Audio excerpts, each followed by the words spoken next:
সবচেয়ে জনপ্রিয় internet search engine এবং টেক জায়ান্ট গুগলের আদর্শ বা মটো হলো কখনো খারাপ হবে না। শুধু তাই নয়, ব্যবসা পরিচালনার ক্ষেত্রে এতদিন কিছু নীতিমালা মেনে চলত গুগল। যেসব নীতির মধ্যে একটি হলো আগ্নেয়াস্ত্রের জন্য কৃত্রিম বুদ্ধিমত্তা তৈরি করতে বিরত থাকা এবং যুদ্ধক্ষেত্রে কৃত্রিম বুদ্ধিমত্তার ব্যবহারকে নিরুৎসাহিত করা। এসব নীতিমালা অবশ্য গুগলের নিজেদেরই তৈরি।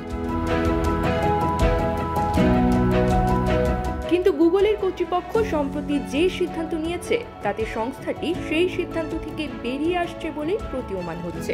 সম্প্রতি সংস্থাটির পক্ষ থেকে দেওয়া এক বিবৃতিতে বলা হয়েছে, এখন থেকে আগ্নেয়াস্ত্র বা যুদ্ধক্ষেত্রে ব্যবহারের উপযোগী কৃত্রিম বুদ্ধিমত্তা তৈরি ক্ষেত্রে মনোনিবেশ করবে গুগল। কারণ হিসেবে কৃত্রিম বুদ্ধিমত্তা খাতে ক্রমবর্ধমান বৈশ্বিক প্রতিযোগিতাকে উল্লেখ করেছে কোম্পানি।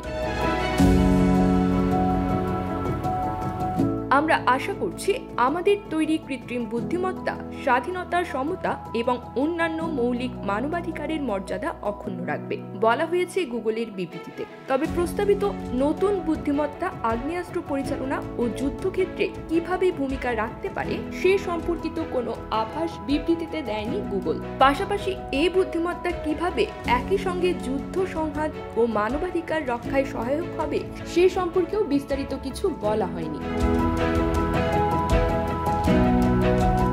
আন্তর্জাতিক বাণিজ্য বিশ্লেষকদের মতে বর্তমানে সামরিক খাতে কৃত্রিম বুদ্ধিমত্তার চাহিদা প্রতিদিন বাড়ছে।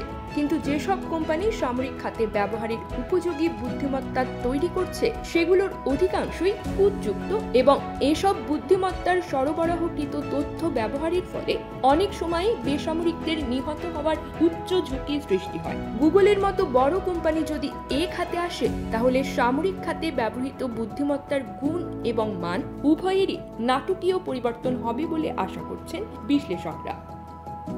News desk, TGT world.